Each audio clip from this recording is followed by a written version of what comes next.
Bien, bonsoir à tous, chers collègues. On va attaquer ce dernier conseil municipal de l'année, tout petit conseil municipal. Je désigne Clément, secrétaire de séance. Merci Clément.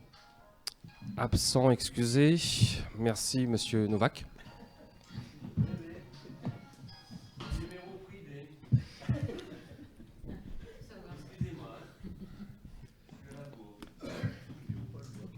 Absent, excusé, ayant donné pouvoir, Brigitte Nabé a donné pouvoir à Philippe Girard, et j'embrasse Brigitte. Joël Massy m'a donné pouvoir, Régis Semerieux absent, excusé, a donné pouvoir à Marilyn Guiriec. Karine Largoué a donné pouvoir à Caroline Lise. Virginie Vidorita à Delphine Flora. André Vessière absent, excusé, a donné pouvoir à Sophie Carrère. Et Marc Boisseau a donné pouvoir à Aline Fontaine. Le procès-verbal du dernier conseil municipal va circuler. Y a-t-il des observations au sujet du PV, Monsieur Malville ? Aucune. Très bien, je vous remercie. Les registres vont circuler pour signature. On démarre donc ce petit conseil par une première délibération autorisant à engager et à liquider des dépenses d'investissement pour l'exercice 2024 à titre d'anticipation. Je t'en prie, cher Yannick. Merci. Bonsoir à tous. Effectivement, la fin de l'année comptable approche et le vote du futur budget ne se fera que d'ici fin mars, début avril. Donc il nous revient de prendre des dispositions afin d'assurer la continuité de nos services et de notre politique d'investissement. Concernant la partie fonctionnement, le maire est en droit effectivement de mettre en recouvrement des recettes et d'engager, de liquider et de mandater des dépenses dans la limite de celles inscrites au budget donc 2023 sur le premier trimestre 2024. Il est en droit aussi de mandater le remboursement en capital de la dette. Et concernant la partie investissement, c'est le propre de la délibération. Effectivement, il peut engager, liquider ou mandater des dépenses à hauteur de 25% des crédits qui étaient ouverts au budget prévisionnel de 2023. Donc ces 25% ne portent pas sur l'ensemble de la section investissement. Ils ne concernent que les chapitres 20, 21 et 23, à savoir le chapitre 20 des immobilisations corporelles, qui sont effectivement de l'acquisition de matériel, des études, matériel informatique, c'était ça. Le code 21 qui sont des immobilisations corporelles, c'est des acquisitions en dur de matériel,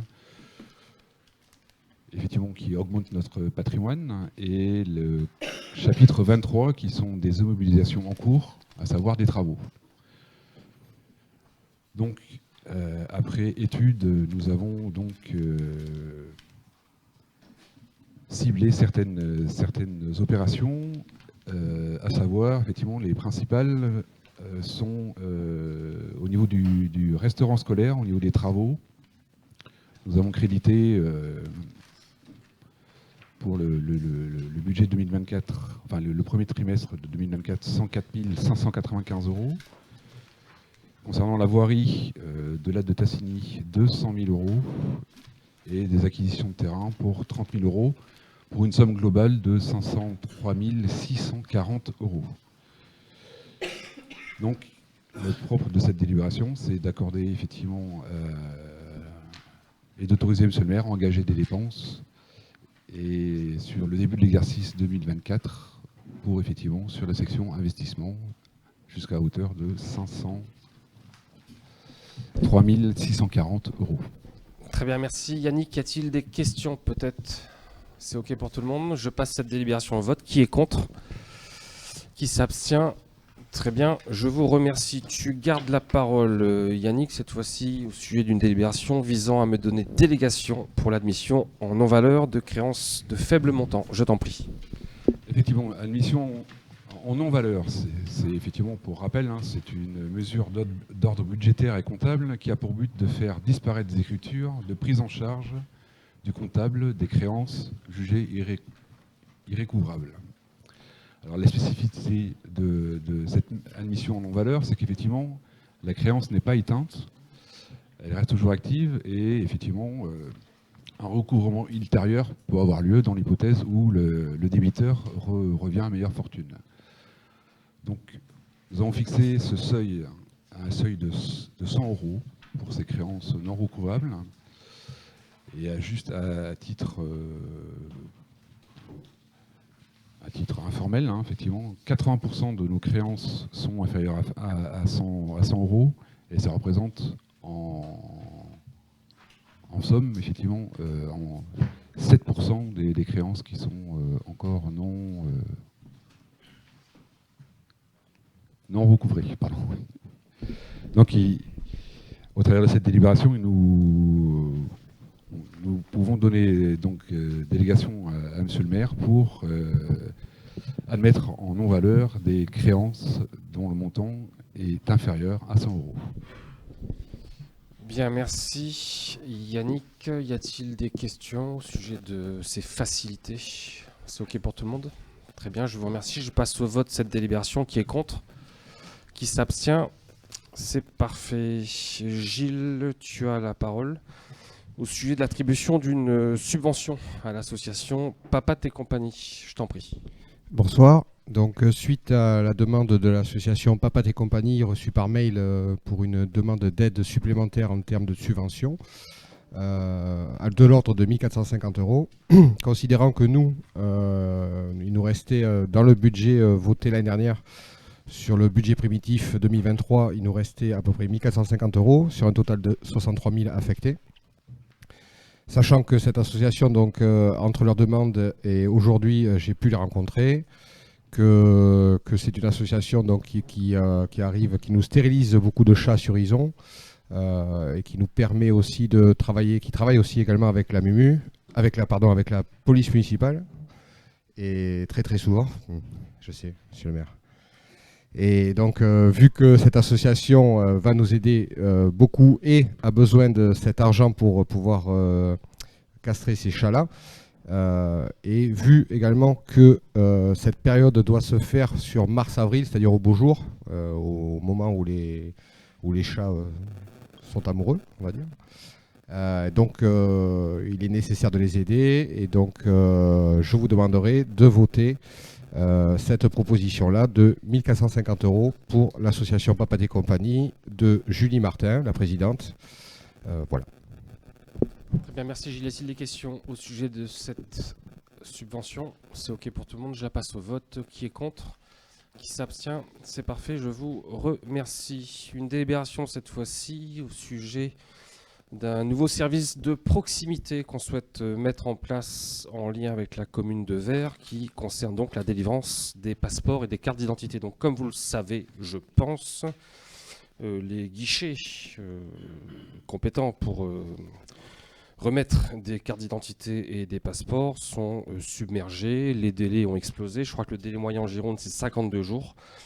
Et l'objectif que l'on porte sur cette partie de la Gironde, c'est de ramener ce délai moyen à 30 jours. Pour ce faire, le sous-préfet de Libourne a demandé aux communes de l'arrondissement de bien vouloir se positionner pour compléter l'offre de guichet. La commune de Vert s'est positionnée et nous souhaitons, nous avons la volonté d'accompagner la commune de Vert dans cet effort pour mettre en place donc ce nouveau service de proximité et réduire les délais de délivrance des passeports et des cartes d'identité. D'où la convention de mise à disposition qui est l'objet du vote de ce soir. On se propose donc de mettre à disposition de la ville de Vert un agent administratif à hauteur de 8 heures par semaine, soit 2 matinées ou 2 demi-journées en tout cas par semaine. C'est Catherine Boudeille qui sera affectée à ce service et je remercie Cathy de bien vouloir l'accepter.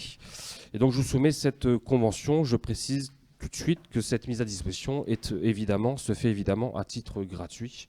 Je ne garantis pas une parfaite une parfaite sécurité du dispositif, mais en tout cas, c'est la volonté. La volonté est bien de participer aux côtés de la ville de Vert dans un souci d'apporter un nouveau service à nos habitants, dans un souci de travailler à l'intérieur du territoire. Il est donc dans notre intention de mettre à disposition cet agent à titre gratuit. Et j'insiste sur cette gratuité de la mise à disposition. Je remercie, soit dit en passant, Jacques Legrand de cette coopération, et je remarque que la coopération entre Vert et Izon porte ses fruits depuis que nous sommes en place, et je m'en félicite. Y a-t-il des questions peut-être au sujet de cette convention? Je vous en prie, Mme Fontaine. Oui, bonsoir. Une question, pourquoi la commune d'Izon ne s'est-elle pas positionnée sur ce service? La commune d'Izon s'est positionnée sur ce service. Il est apparu que Vert géographiquement était mieux positionné, puisque Izon est complètement à l'extrême ouest, si je puis dire, de la Cali, alors que Vert est au contact davantage de communes qu'Izon, de communes de la Cali, j'insiste, d'où ce positionnement sur Vert.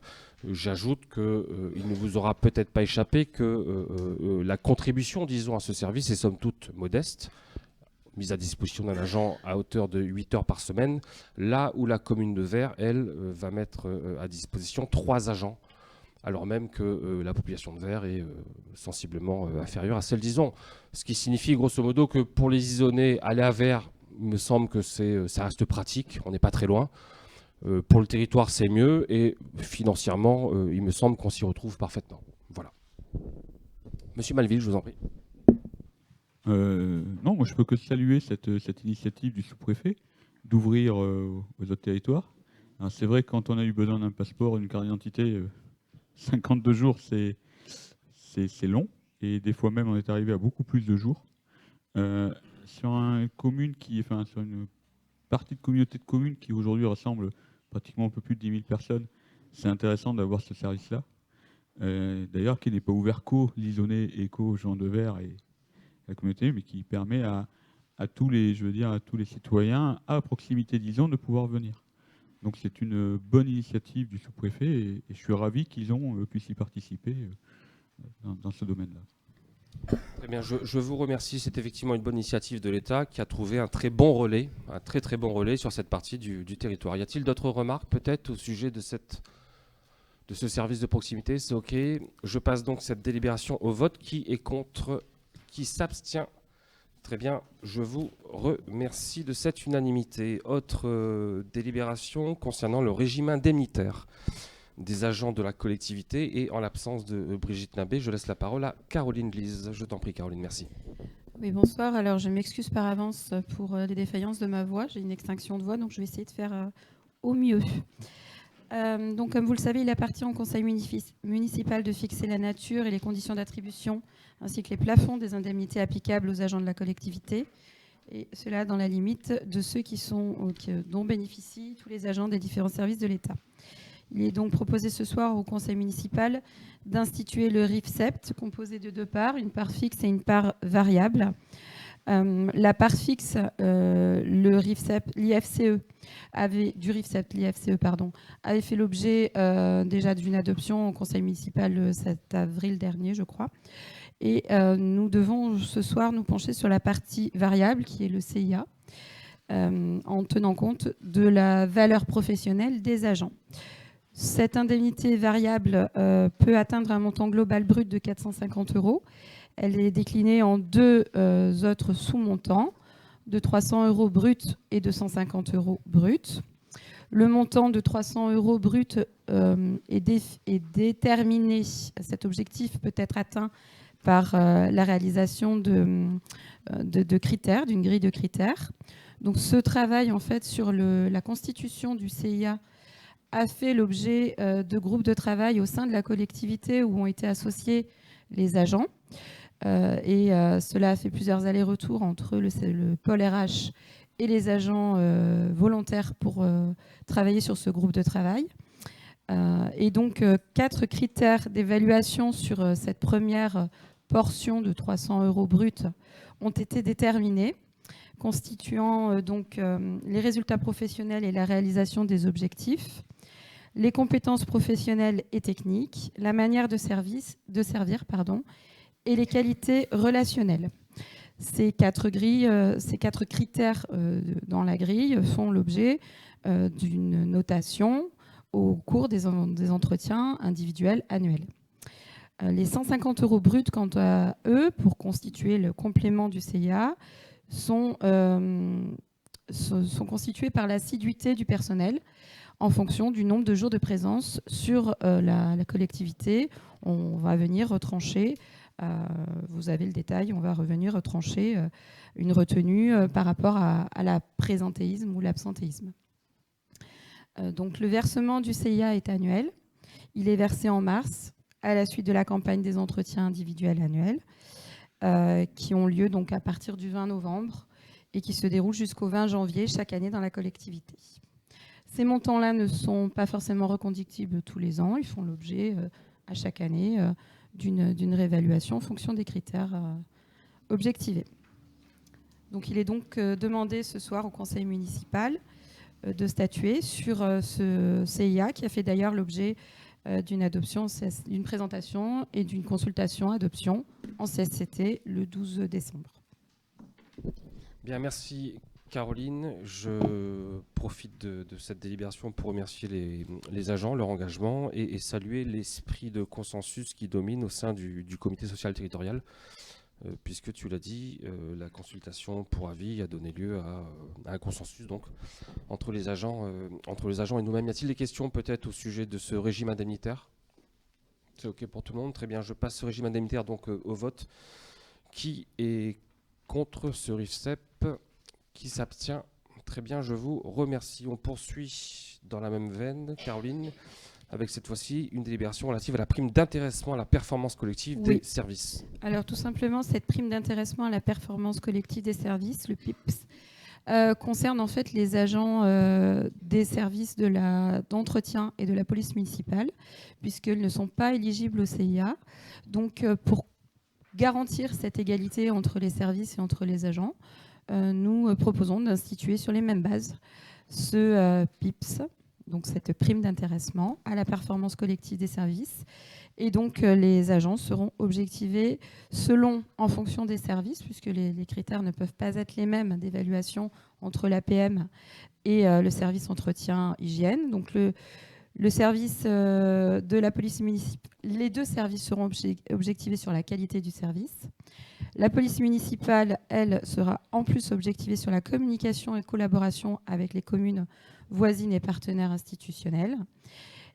Et l'hygiène et propreté, donc aussi sur la qualité de service rendu, accueil du public, et qualité de service plutôt qu'accueil, et amélioration de la propreté des sites, amélioration de la propreté du matériel et du mobilier lors des manifestations. Voilà. Donc les montants qui seront atteignables sont les mêmes et déclinés de la même manière que pour le CIA. Il est donc demandé au conseil municipal de se prononcer également sur cette indemnité. Merci Caroline. Des remarques? Je vous en prie. Juste une question. Le budget alloué à ces deux types est de combien? En fait, au maximum, là, ça coûte combien à la commune, tout simplement? Alors, je ne sais pas. Si tous les agents en fait, avaient l'intégralité des primes, voilà.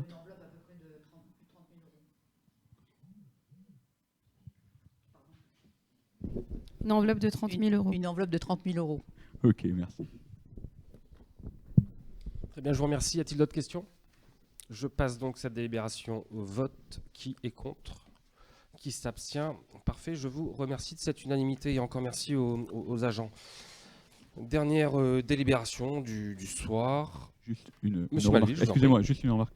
Juste bien préciser que dans ces objectifs-là, il n'y a pas d'atteinte pour la police municipale de nombre d'infractions réalisées. Voilà. Non, c'était juste pour compléter. Oui, faites bien de le préciser. Oui, tout à fait. Faites bien de le préciser. Je suis pas comme ça, effectivement. J'ai plein de travers, mais ça fait pas partie de mes travers. Tout à fait. Élaboré. Tout à fait. La qualité du service public ne se résume pas à des chiffres, en tout cas, pas s'agissant du service public de proximité qu'est la police municipale. Autre délibération à l'ordre du jour, s'agissant des zones d'accélération des énergies renouvelables. Alors, on en a longuement discuté en commission. On a une loi dite d'accélération de la production des énergies renouvelables, adoptée en mars 2023, qui demande aux collectivités de délibérer avant le 30 décembre, je crois, pour qu'on se positionne afin d'implanter des nouvelles installations de production d'énergie renouvelable. Voilà, donc on s'est penché sur le sujet. La commission compétente s'est réunie au moins à 2 reprises sur le sujet, et dans un esprit de consensus, on a donc arrêté des zones d'accélération des énergies renouvelables, ce qui, soit dit en passant, est parfaitement conforme à tous nos engagements, qu'il s'agisse des engagements européens de la France, on doit doubler la production d'énergie renouvelable d'ici 2030, ou encore, vous l'avez peut-être suivi, il y a quelques jours, dans le cadre de la COP28, il était prévu de tripler la production d'énergie renouvelable d'ici 2035, et donc il va falloir cravacher sévère. Le but de ces zones d'accélération, c'est grosso modo de faciliter l'implantation de projets dans des zones, dans des secteurs tout à la fois attractifs pour les développeurs et acceptables pour les habitants, en tout cas acceptables du point de vue des élus pour les habitants. Et donc on a arrêté ensemble un certain nombre de zones pour le développement du solaire photovoltaïque au sol, pour le développement du solaire photovoltaïque sur des bâtiments et sur des ombrières. Et enfin, en matière de géothermie, y compris des pompes à chaleur géothermiques, on a instauré une zone d'accélération sur un périmètre qui, grosso modo, correspond à tout le secteur urbanisé, ou à urbaniser, disons. Voilà. Je ne reviendrai pas sur la définition précise de ces zones. Une sur le secteur du Bouscat, là sur le haut du champ, une sur le secteur d'Anglumeau, sur toute la zone d'activité d'Anglumeau. Une petite zone sur le secteur des Prades, la Conque, une toute petite zone, si je puis dire, sur le secteur de la Node, puisqu'on a des projets sur le stade de la Node autour d'ombrières photovoltaïques, et enfin une petite dernière sur le secteur de la Landotte, qui, elle, si elle devait donner lieu à un projet, serait un projet d'ampleur, on va dire, très probablement piloté par la CALI, mais pour l'instant, ces projets, vous le savez, sont seulement à l'état embryonnaire. Voilà. Y a-t-il des questions peut-être sur la définition de ces zones? On a discuté en commission, il y a eu consensus. Madame Fontaine, je vous en prie. Non, comme vous l'avez dit, on en a largement discuté, débattu ensemble lors de la commission. Donc on est bien d'accord sur la définition des zones. Très bien, je vous remercie, Madame Fontaine, de cette confirmation de notre esprit de consensus. Je passe donc cette délibération au vote. Qui est contre? Qui s'abstient? Parfait, je vous remercie. Quelques informations pour terminer. D'abord, une décision de reprise sur provision pour risques et charges exceptionnelles et dépréciation des actifs circulants. Je sais que ça vous parle. Nous avions provisionné une certaine somme de 10 000 ou 15 000 euros, je ne sais plus, dans le cadre d'un contentieux qui nous oppose à une administrée qui avait porté plainte contre la commune dans le cadre d'un procès en responsabilité administrative pour faute suite à un accident de vélo. L'assureur a pris en charge les indemnités que nous lui devons, et par conséquent, je vous demande de prendre acte, en tout cas, de cette reprise sur provision pour risques et charges exceptionnelles. Première information très technique. D'autres informations pour terminer l'année. D'abord, je vous annonce, certains d'entre vous le savent déjà, que le travail réalisé ces 3 dernières années pour répondre à notre carence de logements sociaux a porté ses fruits, puisque j'ai reçu un courrier officiel du préfet il y a quelques jours, nous informant donc officiellement de ce qu'ils ont, compte tenu des efforts déployés, de la bonne foi manifestée ces dernières années, si je puis dire, qu'ils ne feraient plus l'objet d'une majoration de son prélèvement au titre de l'article 55 de la loi SRU, ce qui signifie concrètement qu'à compter du budget 2024, on peut espérer ne payer que 55 000 euros de pénalité, là où jusqu'à présent nous étions à 160 000 euros. C'est plutôt une bonne nouvelle pour les finances de la commune, et en tout cas j'y vois un signe d'encouragement. Je salue une fois encore l'esprit de consensus qui s'applique dans le cadre de ce conseil, et le travail réalisé par tous les élus, y compris les élus dits d'opposition, pour qu'on parvienne à satisfaire nos objectifs. En tout cas, l'État officiellement reconnaît les efforts faits par la collectivité dans un contexte très compliqué, je le rappelle, en matière de... vous savez, le secteur du bâtiment, en tout cas, est le secteur de la construction est très impacté depuis 2 ans, mais dans un contexte très compliqué, dans un contexte de raréfaction du foncier, nous parvenons à montrer que on fait tout, en tout cas tout ce qui est à notre mesure, on met en place tous les moyens en tout cas pour essayer de satisfaire ces objectifs et je suis heureux donc que cette pénalité ne soit plus majorée. Je rappelle qu'on avait une majoration de 200% quand même. Donc c'est pas rien. Autre petit point au sujet de la brigade de gendarmerie, pour vous indiquer d'abord que j'ai rencontré le général Barras il y a quelques jours, il y a quelques semaines, avec des collègues de la Cali, le colonel Marois, que la brigade est toujours dans les tuyaux. La brigade, les militaires, la dizaine de militaires devraient arriver d'ici, on l'espère, d'ici un mois. C'est-à-dire qu'ils seront sur le territoire dès le début de l'année prochaine. En tout cas, c'est ce qui est espéré, une dizaine de militaires. Et ils resteront le temps du chantier, vous le savez, dans les locaux de l'ancienne CDC du Sud-Libournais, locaux qui appartiennent à la Cali aujourd'hui. Et c'est là où sera donc le siège de cette brigade pendant au moins 3 ans, voire peut-être 4 ans, le temps que la brigade à Izon sorte. Et au sujet de cette brigade à Izon, je rencontre le colonel Marois une fois encore et Giron Habitat demain matin pour qu'on avance davantage sur l'avancée sur ce projet. Donc c'est plutôt une bonne nouvelle. Il y aura également un CSI, une réunion du CSI, contrat de sécurité intégré, qui aura lieu à Izon, je crois, jeudi matin. Le sous-préfet sera sur place et j'imagine qu'il sera, enfin c'est même évident, qu'il sera de nouveau question de cette nouvelle brigade. Petit point pour vous dire que j'ai rencontré également l'architecte des bâtiments de France.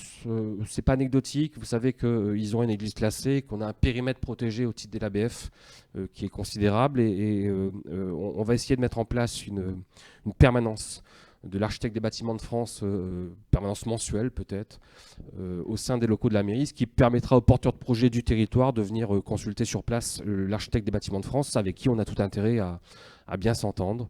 Et il est bien évident que dans le cadre de la révision du PLU notamment, ça nous donnera l'occasion, nous élus en tout cas, de solliciter les conseils de l'ABF lorsqu'il s'agira d'intégrer des dispositions qualitatives de notre règlement, de notre futur règlement du PLU. Donc je me félicite de cette nouvelle, une première prise de contact qui s'est plutôt très bien passée.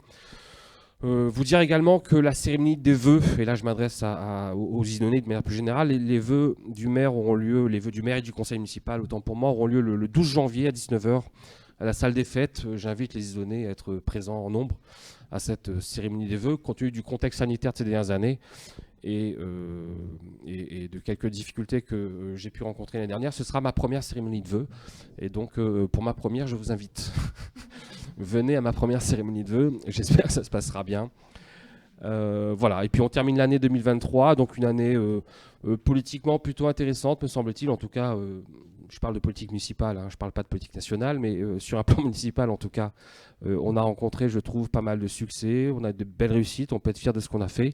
Je tire un chapeau aux élus qui ont mouillé la chemise, je tire un chapeau aux agents et à Karine Longuève. Merci beaucoup de votre engagement en 2023. J'en attends encore davantage en 2024. Et puis sur un plan personnel, je sais qu'on a été nombreux à être affectés en 2023, mais voilà, courage à tous ceux qui le sont encore. Et puis bonne fête à tous. J'espère que 2024 sera encore meilleur. Et je vous souhaite à toutes et tous de très bonnes fêtes de fin d'année. Voilà, je vous embrasse. À très bientôt. Monsieur Malville, je vous en prie. Pas d'inquiétude, il n'y aura pas de commentaires, je pense, à ce que je vais dire. La première, c'est que je suis ravi de la baisse de l'amende, parce qu'on peut parler d'une amende. Voilà, il n'y a pas de, puisqu'on a travaillé ensemble, les 3 personnes que vous avez en face ont travaillé avec vous pour tout faire pour diminuer cette amende. Voilà. Et deuxième point que je voulais pas, il y a eu des commentaires sur les réseaux sociaux inadmissibles envers les élus, envers les agents de la commune ces derniers temps. Donc on est solidaire avec vous si vous venez à porter plainte contre ces personnes. Voilà, on ne peut pas permettre, c'est pas parce qu'on est en anonymat ou parce qu'on se dit représentant de je ne sais pas trop de quoi d'ailleurs, devant une caméra ou autre. Donc voilà, donc si vous devez porter plainte contre ces gens-là, on s'associera avec vous, il n'y a absolument aucun problème. Voilà. Je vous remercie de ce geste de solidarité républicaine.